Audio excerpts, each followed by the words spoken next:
Hey, welcome to the Inner Circle podcast, where growth minded leaders come together to build better businesses and better lives.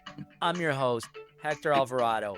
Here, we don't do theory, we share real lessons, real systems, and real strategies you can use right away. This is a community for people committed to growth, impact, and supporting each other on the journey. You're in the right room, my friends. Let's get started. Thanks, Alan. Appreciate everybody joining us again on another Inner Circle call. And today we're excited as we wrap up our four-part series, the Playmakers, Decision Makers Playbook here. And we have the one, the only Godfather of real estate, Alfonso Cuadra, who's joining us today. He's the founder and CEO of WealthGenius. He's been known to be called the Godfather of real estate because of he holds the Canada's largest multifamily unit real estate investment community in North America. He's also president and CEO of the Quadra Group of Companies, author of From the Ground Up, and runs an active Wealth Genius podcast himself. Alfonso, welcome to the Inner Circle call. Good to be here. Good to be here. Yeah, Energy. no, I feel the energy in here. Oh man, we're excited. We're excited to have you. I should also mention Alfonso's a close friend of mine. We're both, Salvadorians at birth, and super excited that we could get to celebrate, both from a professional level, and then also when we've met up in El Salvador and had some local cuisine there at the house. Looks You like know, you and- two. I Looks just like came you back. two share the same barber. yeah, that's true. Very true. You just came back from El Salvador, Alfonso. I just got back. How was Oh, it? How was your it's trip? every time I go, it just gets better and better and better and better. And it's hard to explain, especially the folks here that are not from El Salvador. You just got to go and experience it for yourself. Yeah, no, it's amazing the stuff that's going on there. But let's talk about you. Let's talk about, why Alfonso, the Godfather of real estate, is the perfect guest as we talk about decision making and how, Yeah. this is something that really is hard for business unit leaders, hard for entrepreneurs, and hard in general to get consistent and to get it done the right way. But, take us back to the beginning. Before all this Godfather of real estate stuff, before Wealth Genius, what was the first real business deal? What brought you up? What made you an expert in decision making? So you want the grassroots, my first entrepreneurial venture. Yeah, let's hear. And Let's hear your yeah, so grassroots starts. it all started with a problem. And when I was 12 years old, everybody had Michael Jordan shoes. Michael Jordan shoes were coming out, and you had to have Michael Jordan shoes. And we were immigrants. We came as refugees from El Salvador. We lived in social housing, and my mom didn't have much money, and so I asked my mom, can I buy these shoes? And she said, sure. How much? And I told her the price. She almost fell. She almost fell right to the ground. And she's like, "There's no way we're gonna spend, 3 months grocery money on shoes, And Wow. and so, that was the problem. I had a very specific need in my life, and so I went out there, try to, hustle and trade things and knock on doors, try to, shovel pay walkways, and there's no way I was getting even close to getting those shoes. Mm-hmm. And so one day we're playing football with my friends, 20 of us, and this kid comes by and he says, I'm leaving the neighborhood. And so we're in my neighborhood, there was three big buildings, three huge buildings. So this kid was doing the paper route in the building, and he Okay. says, I'm leaving the neighborhood. Would you, who wants my paper route? 20 kids there. No one said Okay. yes, only me. I was like, Okay. And I didn't even know what a paper route was. And so he shows me, and so the entire paper route was in this building. And so it paid $400 a month Wow. $400 a month. And all you got to do is deliver the papers up and down, and it solved my problem. Now I Right. created a new problem. Um, the papers had to be delivered after school and in the morning, Saturday and Sunday mornings. Well, Okay. if you guys are old like me, you know that we didn't have on-demand type of cartoons, and the best cartoons were after school and Saturday and Sunday morning. And so Right.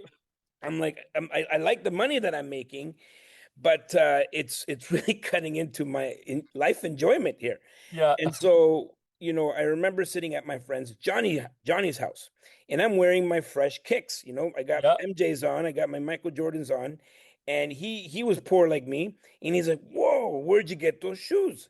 And I said, "Johnny, I got a gig. It pays me this much." He's like, I wish I had a gig." I said, "Johnny, why? How about we split the paper route? You do the deliveries after school and Saturday and Sunday morning." And then and if you remember, if who's ever had a paper route, you had to go do the collections. I would do the collections in the evening or whatever. And because we did that, our paper route was so efficient. No one was, because by the time you're done doing the paper route, you can't do the collections. And so Johnny became my first employee. Oh man, at Yeah. 12. At 12 years old, at 12 years old. So he got $200, I got $200. And because we were running such a tight ship, the supervisor of that area, he said, "Do you want another building?" And Mm. so I got a second paper route, and I ended up hiring my friend Sammy. So I have two.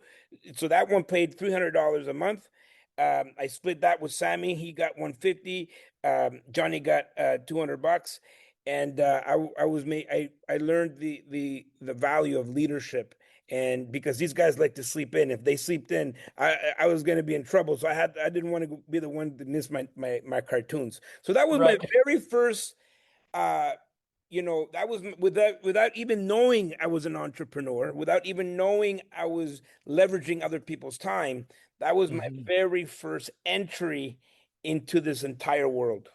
Amazing, amazing at 12. So let's Yeah, fast forward to as you build out now, your real estate portfolio and Wealth Genius that you've built out. yeah, What was that first real estate deal and how did you go about it? What was that experience? How did it yeah, shape yeah. you? So we're gonna skip forward a little bit to Okay. at 15 I ended up living on the streets. I ended up running with the wrong crowd, getting into a Oh, lot of trouble. And what changed everything for me was that I became a teenage parent at 17.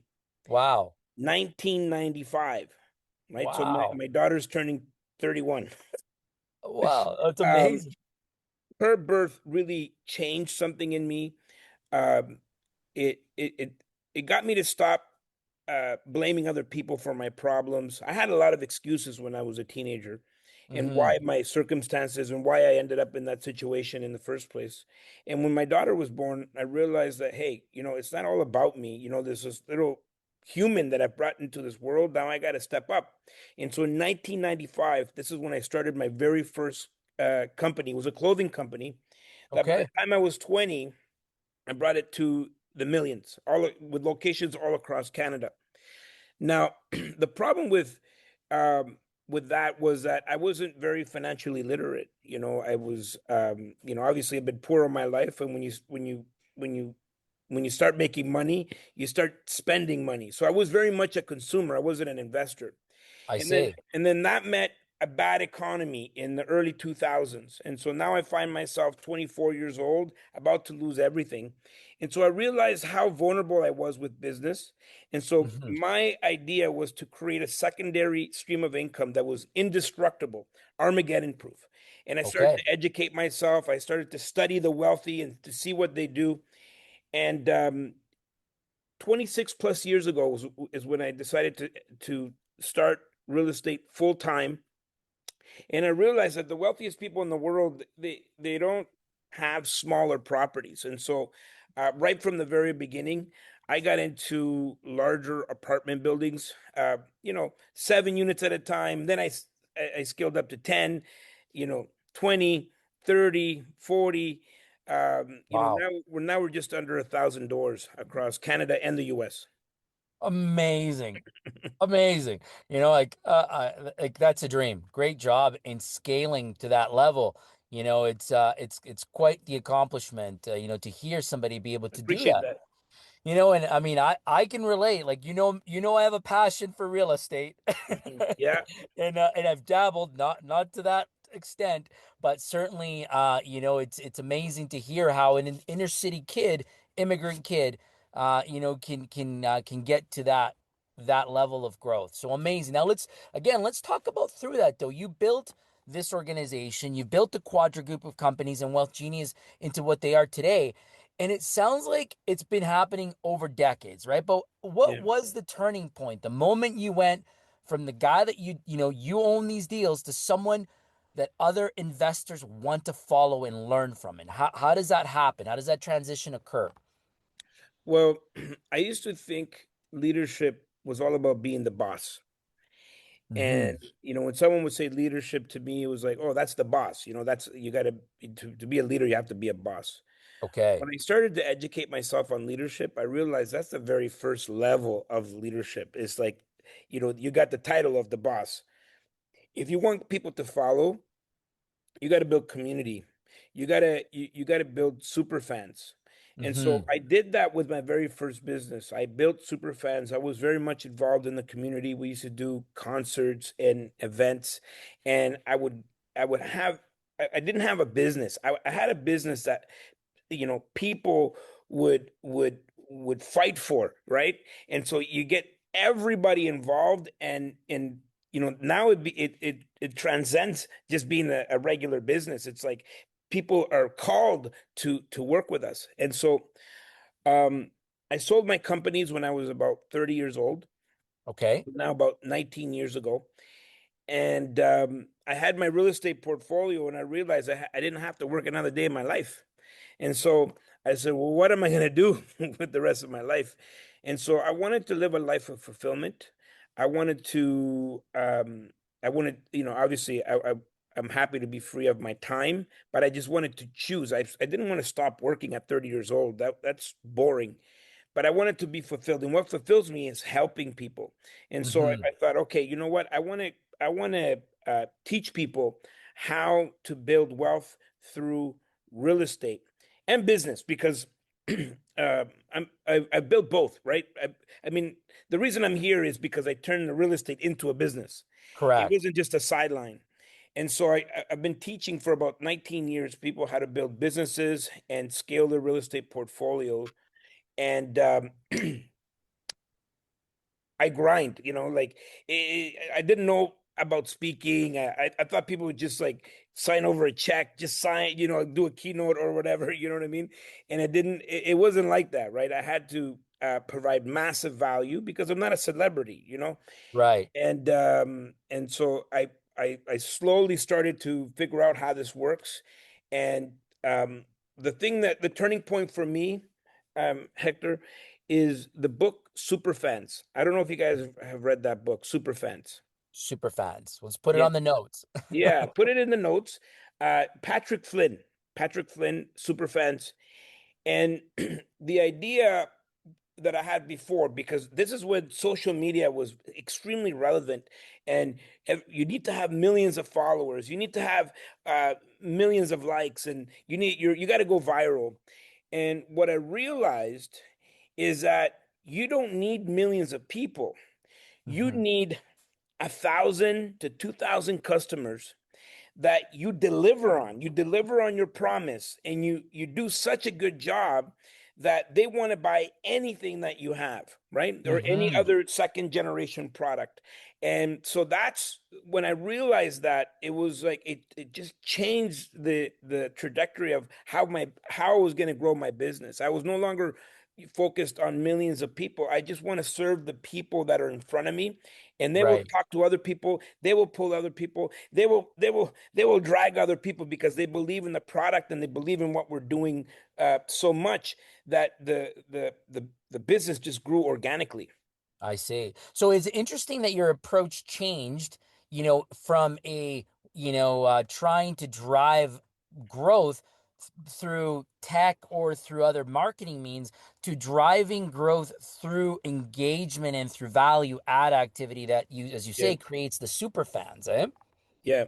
Yeah. Now, as we pivot into your real estate, portfolio and the challenges. Now, I invest a little bit, as well, and so I know that real estate has a reputation to be known for analysis paralysis, right? We Mhm. talked Mhm. about that as part of our teachings to our group, and so like walk us through your actual underwriting process decision. Like, how do you go Yeah. from knowing that this is a good deal and like 3 to 4 non-negotiable data points that eventually you consider before you jump into a multifamily like deal? What would be Yeah. some of your steps? So this is really relevant right now, Hector. I don't know if you knew, we launched a show on my No, YouTube channel. no, I Yeah. didn't know that. Yeah, so I'm gonna it's an alignment with what we're talking about tonight. Okay, No way, so crazy. Okay, it's called the Godfather's Offer. Okay, okay, so your audience can go check it out. Uh, YouTube, youtube.com/Alfonso2K8, or just type in Alfonso Cuadra and subscribe to my YouTube channel. And so it's a series where there's three contestants, okay, and they pitch me a deal. okay. Then I go and look at all the deals. I'm going to every city. Ah, At the end of the show, there's a boardroom scene where we're going to talk about all the deals. I'm going to ask all the questions, and I have to choose one. I have to make a decision on one, and on every episode I'm going to choose one person. And so okay. what do I look for me? Yes. Number one for me is preservation of the capital. Okay. Warren Buffett, rules of investing: don't lose your money. Rule number two: always refer to rule number one.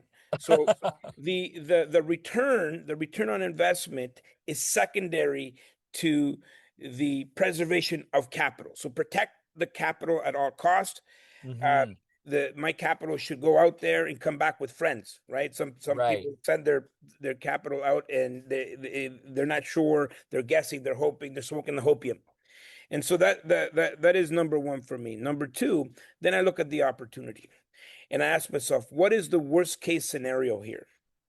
And if I can deal with the worst case scenario, and in real estate, the worst case scenario is usually, what if I had to keep this forever, right? And Yeah. so I have, when people talk about exit strategies, I have a very specific exit strategy: death. That's my Okay. exit strategy. So every deal that I participate in, every deal that I'm gonna take on, it's a deal that I'm willing to go all the way. The worst time to sell real estate is when you have to. Okay. And so That's very true. I never put myself in a position where I may have to sell. All the real Mm-hmm. estate is buy and hold forever. Yeah, Mm-hmm. I will sell a building when there's an opportunity there. Sure. But my I don't bank on speculation or appreciation. It's all about the numbers. The numbers have to work today, and if they don't work today, and if I am not prepared to deal with the worst case scenario, then I'm probably not going to do that deal. And that's amazing, when you really think about the application in the business world with that in mind, Alfonso, right? You Mhm. said protect the investment, protect the Yeah, money. And then yeah, we often as leaders and in business, whether you're a business unit leader or an entrepreneur, you're making deals that don't necessarily always protect the money. You mhm, think that by making a decision, entering a new service offering, you may be gaining revenue, but are you protecting that money that you already mhm. have Yeah, within your service and offerings? yeah, Sometimes that crumbles it, right? And so with that in mind, it's interesting. I had a group that came on a few weeks ago, and they shared a core value that they put together, and their core value was protect the house. And I mhm, love that core value. Like I think it's man, it's critical. It's yeah, one that every organization should really think about. And in this case, it's applicable. It's protect your stream of income, like protect your money. And then you talked about what is the deal that I can't, I have to let go. I have to cut ties with, right? And mhm, long term strategy thinking. and in the business world and business sectors that work with us, you have many opportunities where you make a wrong decision because again, you thought it was a good idea, you entered it, and now you feel like you're in it forever, and people just don't know when to cut that tie. And so, Yeah. how have you pivoted in that? I mean, you've had a clothing store Yeah. line, you've had all these other opportunities. How did you Yeah. decide, hey, this is one I can cut off here? So you're talking about when I want to let go of a business or sell a business or something like that. Yeah. Yeah. So you know what? For me, there's been lots of different types of businesses that I've been involved in. I've been in business for 30 years. Hmm. I started in different markets, and you know, I believe in leadership, right? So I want to Yes. develop leaders, and I want to put them in places where they can shine, right? And there's some businesses that it's easier than others, and Right. and so through the Quadra Group of Companies, we've gotten into a lot of venture capital and investing in other leaders. Hmm. And there comes a time where it's not performing to my expectations. And in what I said before, in protecting the capital, sometimes I may have to even take a loss to protect the capital, to move forward to other and better things. Hmm. And that may mean making tough people decisions. 100%. 100%. Both ways, right? You need you find um you find times where you need help, and the entrepreneur says to themselves, well, I can do this for now. I'm going to hire someone later. So you want to hire fast, and you want to fire quickly. Hmm. Now let's talk through that, because we're humans. We're going to make mistakes. But how did you know that the timing was right to act and to take on those tough decisions that most leaders avoid? I I tend not to avoid any tough decision I know is going to hurt me a lot more later. Okay. So I'm the kind of person that I want to address it. Like, if there's a, if me and you as friends we got into an argument, I want to call you right away. Like, I don't want to avoid things because they tend to get the problem tends to grow the more time you just wait on the sidelines. So Yes. my style is just address it right away. Talk to, if I need to let go of someone, obviously I will give them chances, but I want to talk about it right away. Like, let's talk, and let's see if there can be a course correction, if this individual is competent enough to course correct. If not, I have to say bye bye. Right. Yeah. Yeah. On the show, if you guys watch the show, there's 2 episodes on the show right now, and at the end I said I'm going to have to ask you to leave. Right. It's interesting because we were teaching framework around these decision makers, and we talked about like what's important, what is something that you will have to decide, what's a task to somebody else that you can delegate that task for decision making to others Yeah. while keeping the balance of importance and high to not important and low, right? And then so, you obviously have a large team that you work with. So how do you delegate responsibility? How do you delegate decision making with your large team? So I empower them first. So I start with small decisions, and then I see how they perform. And then I give them that role, right? I say, you own this role, Hmm. and anything that goes wrong, it's going to be your responsibility. But I am going to give you I'm going to give you wiggle room to make those decisions. And when we meet, I want to know how you solve the decision, how you solve the issue. Not, I don't want to hear problem, problem, problem. I want you to come with like this. This is what it was. This is how I solved it. Sometimes it's not the way I would solve it, but at Right. least it was solved. You know what I mean? At least it was, because then everybody can learn from their own mistakes. You have to allow that for you. You have to have that wiggle room for your team to make mistakes, or else you're the bottleneck, right? That's absolutely right. And so for me, it's I like to empower people. I do a lot of education. we have people in my company that have been with us for 25 years. And I have one lady, she's been with me for about 15, almost 15 years. Wow. She can go and work at Shopify, Google, and all these places and earn three, four, five times more, but she chooses to stay with us because she loves what she does. She's Mhm. empowered. There's no other employment that could give her the feeling that she gets, the culture that's been created within our company. And our company is kind of all hands on deck kind of thing. And sometimes we're selling education, sometimes we're renting units, and but everybody works together. Everybody understands their role, and Yeah. and everybody is responsible for it. So that makes my job easier. That's interesting you mentioned that because it was sort of leaning into my next question. As I know that you are, investing and evaluating different opportunities, there must be a time that you have to step outside of your core competency. And so what's your process for deciding yes, or like we go into it, or no, because it's best that we stay in our lane?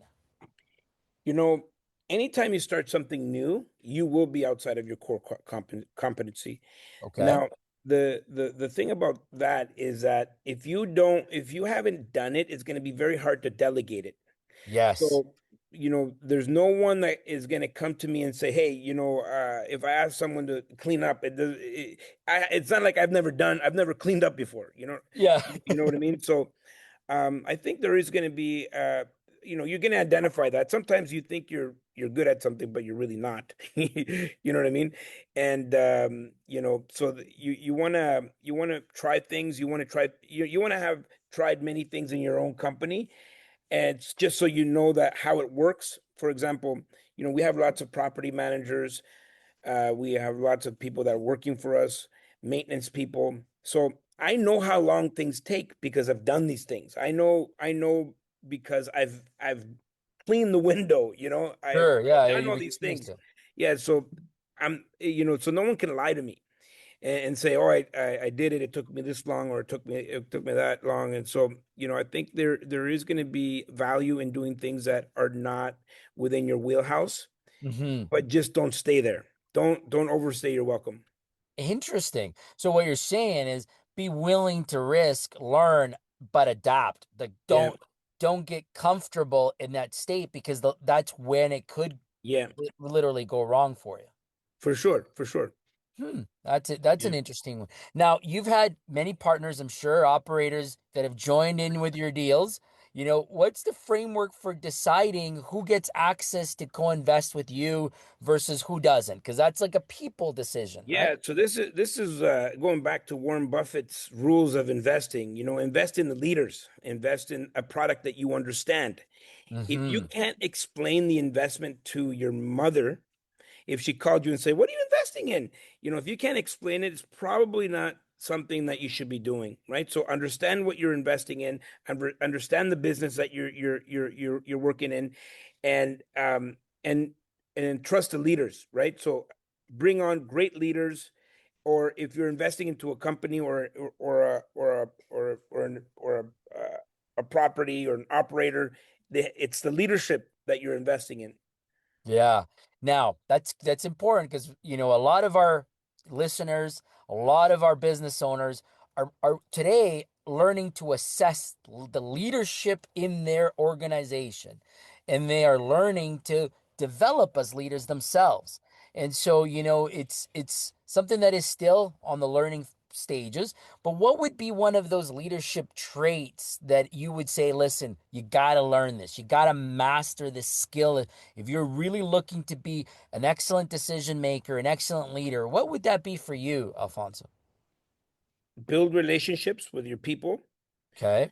understand what are their motive, like what are their motivating factors, like what's in it for them.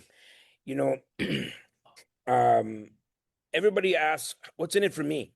Like, when Right. am I, I've seen a lot of entrepreneurs, like, when am I going to get paid? Like, I got to pay my bills. It's about your people. Leaders eat last, right? And so Yes. at the end of the day, build really strong relationships, understand the people that work with you. Um, Mm-hmm. and one of the biggest things that I learned in my 30 years in business is go from I to we. Okay. When it's like this is my team, this is I, people Mm-hmm. disassociate themselves with the company with because it's the leadership against you. But when you Yeah. turn the I into a we, if you and you could in the next week catch yourself how many times you say I versus we, right? Mm-hmm. We're doing this, our team, right? If you make that small shift, you get more buy-in because people will feel more like they're a part of something versus they're working for a company. Yeah, absolutely. And that is a very cultural, strong point in that organizations miss the boats a lot of times Yeah. on culture and focusing on building the right culture. Now Well, let's you talk you about you it. you'll hear it all the time. You'll see someone say, "I just want to thank my team." That's right. Right, Yeah. right. So what you're saying is it's like everything. It's like and I don't know if you probably have done John Maxwell stuff. I mean, John Maxwell is the best, but he talks about most organizations are like a pyramid, right? So on the Yeah. top are the CEOs, the leadership is in the pyramid. What you want to do is turn the pyramid upside down, where the leadership supports the people, and then Absolutely. the people have ultimate buy-in, and they will work harder, stay longer, and fight for the company. You create super fans within your own employees. Absolutely, absolutely, and you're right. John Maxwell has some key learnings that we've all, Mhm. learned from myself. As I've been an Yeah. operator for many years, and you take those learnings, you apply them because they're absolutely, powerful. Now let's talk a little bit about a pain point. We've talked about a lot of good, a lot of great. Now let's talk about that moment where your decision making was tested the hardest, a bad deal or a downturn, and what did you do? What did you have to change or pivot afterwards? Yeah, always trust your gut. Always Okay. trust your gut. Your first instinct is always the correct one. Mm-hmm. It's only when you start to overanalyze things and you get in your head, you're dead. And, Right. and so anytime that I've ever had anything in my life, where the decision that I made didn't go as planned, it was always a result of overthinking. And Mm-hmm. I can go back to the moment where my gut said, "Don't do that," Yeah. and I didn't listen to that. I didn't listen to my gut, right? Mm-hmm. And there's been a ton of failed decisions that I've made, and I've learned from those to become a better decision maker. Also, a lot of people fill their mind with a lot of small little decisions, and so Okay. I have eliminated any small little decisions from my life, so my mind is fresh and available for larger decisions. Absolutely. And that is critical. We've talked to our leaders and entrepreneurs about you shouldn't be the one making that coffee order. Right? Yeah, Like that shouldn't be you. If you're yeah, making the coffee order or you're ordering the staples, you're doing a lot wrong. Okay? yeah. Like there are bigger decisions that you need to be focused on day in and day out, and that's not one of them, right? And so Well, you're mentally exhausted, right? So you burn a lot of mental resources by trying to figure out what you're going to wear in the morning. And yes, so yes. I have simplified my life, where Hmm. everything in my life comes to me, and so now I can make these larger decisions. So on the show, if I hope you guys go and watch the show, but Absolutely. you'll see that I'm making multi-million-dollar decisions on the spot, I right? love it. And so there's no way I would have the capacity to do that if I'm trying to figure out, hey, where am I going to go here or there? For example, today to come on the show, you said I emailed you the link, Yeah. and what did I say? Yeah, text it to me. Okay, so because I don't have email on my phone, okay, email for me is it's a time sucker, and if you email me, there's a autoresponder that says if you want this, that, talk to this person, talk to that person, talk to this person. Leave me alone. I'm never going to answer your email. You know what I mean? Wow. Wow. And so, I really protect my time. Yes. And it's definitely a productivity hack. I'll say that, to be in a position to figure out how to not have email on your phone. Now I have email on my desktop, but I don't have it on my phone. You know what? It's funny you mentioned that because I could truly attest to that model because you and I have talked about many times. I've said, hey, Alfonso, listen, like get WhatsApp. I'm going to send you some properties that we're investing in El Salvador on. Like, Text it let's, to me. yeah, yeah. And you're like, nope, I don't do WhatsApp. And I'm like, dude, like I've got several properties in El Salvador. Let's go into them. Like they look great. And you're like, no, no, no. Sorry, don't do WhatsApp. Text it Yeah, to me. I yeah, That's true. I just yeah. caught on to that. Yeah, so you want to protect the gate. You want to be the protector and stand at the gates of your mind, right? And obviously I do have Facebook, Instagram, and some of these things on my phone because I think those are necessary. Yeah, But if I can't have all of the things, for you sure. know. For sure. Now, as we look to wrap up, what's one keynote advice you could give these business owners here as they are struggling in their business, today, making some hard decisions?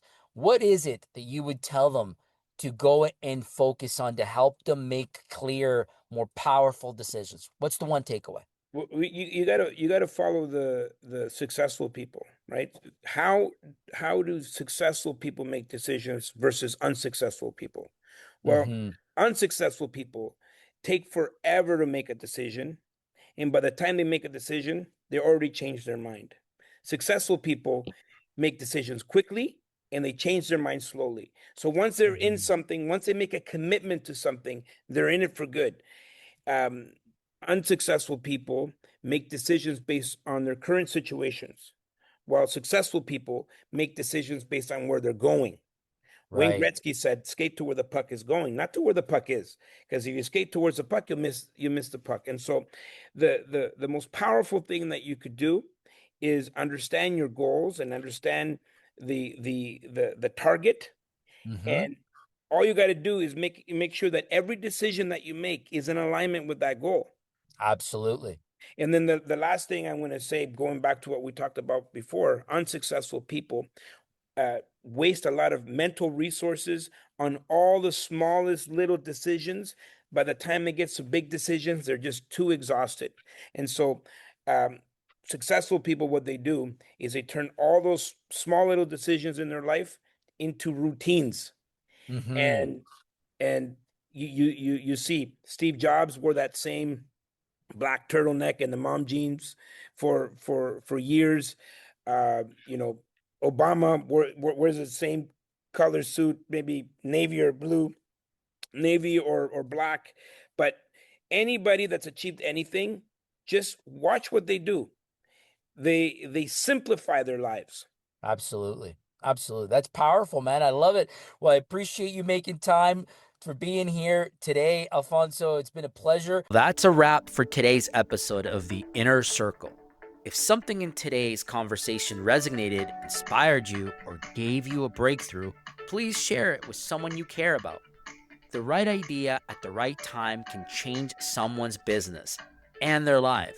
So make sure you follow the show, leave a review, and stay connected with us because this community is built on relationships, real support, and real growth together.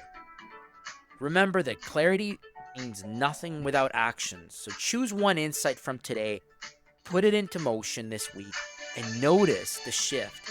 Thank you for being part of this journey, for showing up for your growth, and for being part of the Inner Circle community. See you in the next episode, and let's keep growing together.